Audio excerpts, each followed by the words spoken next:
Hello guys, இந்த வீடியோவில் என்ன பார்க்க போகிறோன்னா, நம்ம ஃப்ளாஸ்க் ஃபைலில் யூஸ் பண்ணியிருக்க HTML பேஜில் எப்படி ஃபார்மை யூஸ் பண்ணலாம், அண்ட் தென் அந்த ஃபார்மில் இருக்கிற டேட்டாவை எப்படி நம்ம பைத்தான் ஃபைலில் இன்க்ளூட் பண்ணி யூஸ் பண்ணுறதுன்றதை பார்க்க போகிறோம்.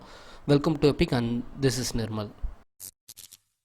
ஓகே கைஸ், லாஸ்ட் வீடியோவில் இதோட ஸ்டாப் பண்ணியிருப்பேன். இப்போ புதுசாக பார்க்குறவங்களா இருந்தால் என்ன பண்ணிக்கிறீங்கன்னா, ஒரு சிம்பிள் ஃப்ளாஸ்க் அப்ளிகேஷன் லோட் பண்ணிக்கோங்க. அதாவது ஸ்லாஷ் அலோன் காலானா அந்த ஹோம் டாட் HTML ரன்னர் ஆகிற மாதிரி பண்ணியிருக்கேன்.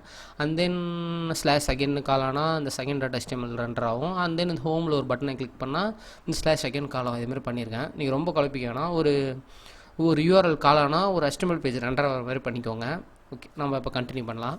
இப்போ என்ன பண்ணுறீங்கன்னா, இந்த ஹோம் டாட் HTML வந்துக்கோங்க. அண்ட் தென் இதில் தூக்கிட்டு நம்ம இப்போ ஒரு ஃபார்ம் கொடுப்போம். அந்த பட்டனை தூக்கிட்டு ஃபார்ம் கொடுக்குறேன்.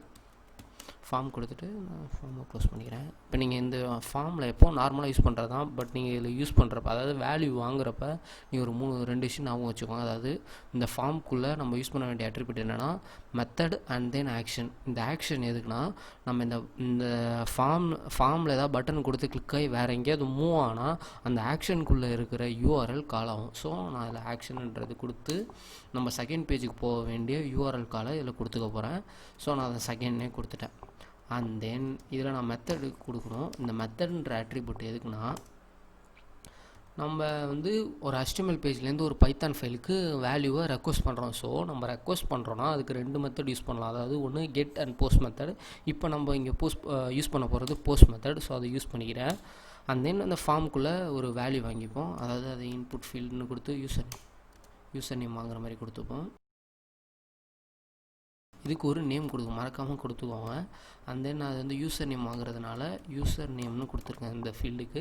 அண்ட் தென் இதில் நம்ம எதுக்குன்னு சொல்கிறதுக்காக நேம்னு ஒரு கொடுத்துப்போம். ஓகேவா? அண்ட் தென் இதில் ஒரு பட்டன் கொடுத்துப்போம். இப்போ நான் என்ன பண்ணியிருக்கேன்னா, இந்த ஃபார்முக்குள்ளே ஒரு இன்புட் ஃபீல்டு வச்சுருக்கேன். அதில் யூசர் நேம் வாங்குற மாதிரி பண்ணிவிட்டேன். அண்ட் தென் சப்மிட் பட்டனை கிளிக் பண்ணால் அடுத்த ஆக்ஷன் ஸ்லாஷ் செகண்ட்ன்ற URL காலாவும். இப்போ நம்ம இந்த மெயின் ஃபைலுக்கு வந்துப்போம். அண்ட் தென் இந்த ஸ்லாஷ் செகண்ட்ன்றது கால் ஆகுமா? அண்ட் தென் கால் ஆகிறது இல்லாமல் அது எந்த மெத்தடில் ஆகுதுன்னா போஸ்ட் மெத்தடுன்றது வருது. ஸோ இதுக்குள்ளே நீங்கள் அந்த போஸ்ட் மெத்தடில் கால் ஆகிருக்குன்றது சொல்லணும். ஸோ நான் அதனால் இங்கே மெத்தட்ஸ்னு இந்த இடத்துல நீங்கள் மெத்தட்ஸ்னு கொடுங்க. அந்த இடத்துல நீங்கள் மெத்தட்னு கொடுக்கணும். அதை ஞாபகம் வச்சுக்கோங்க. இப்போ போஸ்ட் மெத்தட்னு கொடுத்துட்டேன். ஓகே, இப்போ இது கால் ஆகிட்டு இது இந்த செகண்ட்குள்ளே வரும். அண்ட் தென் செகண்ட்குள்ளே எப்படி நான் வேல்யூ யூஸ் பண்ணுறதுனா, இப்போ நேம் தான் நான் வாங்க போகிறேன். ஸோ அதில் யூசர் நேம்னே கொடுத்துக்கிறேன். யூசர் நேம் ஈக்குவல் நம்ம இப்போ அந்த ஹோம் டாட் HTMLலேருந்து நம்ம ரெக்வஸ்ட் பண்ணோம் வேல்யூவை. ஸோ நம்ம இந்த இடத்துல ரெக்வஸ்ட்ன்ற மாடலை இம்போர்ட் பண்ணிப்போம். இம்போர்ட் பண்ணியாச்சு. அண்ட் தென் இந்த user name equal request dot நம்ம அந்த ஃபார்மில், அதாவது இந்த ஹோம் டாட் HTML ஃபார்முக்குள்ளே இருக்கிற வேல்யூவை தான் நீங்கள் ரெக்வஸ்ட் பண்ண போகிறீங்க. ஸோ அந்த ஃபார்ம் ரெக்வஸ்ட் டாட் ஃபார்ம்னு கொடுங்க.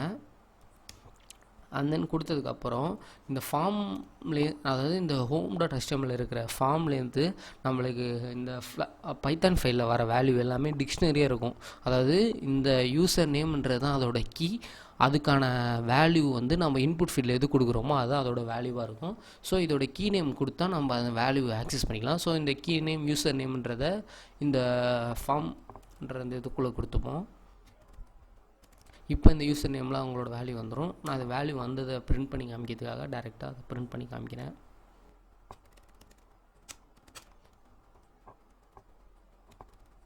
ஓகே, இப்போ என்ன நடக்குதுன்னா உங்களுக்கு ஒரு ஆள் கிடச்சிரும், ஐடியா கிடச்சிரும். சாரி, இங்கே மெத்தட் ஈக்குவல்ட்டுன்னு கொடுக்கணும். இப்போ உங்களுக்கு ஒரு ஓவரால் ஐடியா கிடச்சிருக்கும். அதாவது இந்த நம்ம அந்த ஃபார்மில் பாஸ் ஆகிற வேல்யூ டிக்ஷனரியாக இருக்கும். ஸோ நான் அதனால் இந்த ஃபார்ம் ஆஃப்னு கொடுத்து அந்த கீ வேல்யூவை கொடுத்துக்கிறேன். அண்ட் தென் அதை நான் பிரிண்ட் பண்ணியிருக்கேன். அவ்வளோதான், சிம்பிளாக தான் பண்ணியிருக்கேன். இப்போ இதை ரன் பண்ணிப்போம். ஓகே, ரன் ஆகிட்டு இப்போ நம்ம பேஜ் ஓப்பன் பண்ணுவோம். ஓகே கைஸ், இப்போ இதில் ஹலோன்னு கால் பண்ணுவோம். ஓகேவா? இதில் இன்புட் ஃபீல்டில் வேல்யூ கேட்குது. நம்ம ராம்குமார்னு அதில் ஏற்கனவே கொடுத்து காமிக்குது. அண்ட் தென் சப்மிட் பட்டனை கிளிக் பண்ணோன்னா பாருங்கள், யூசர் நேம் இஸ் ராம்குமார்னு வருது.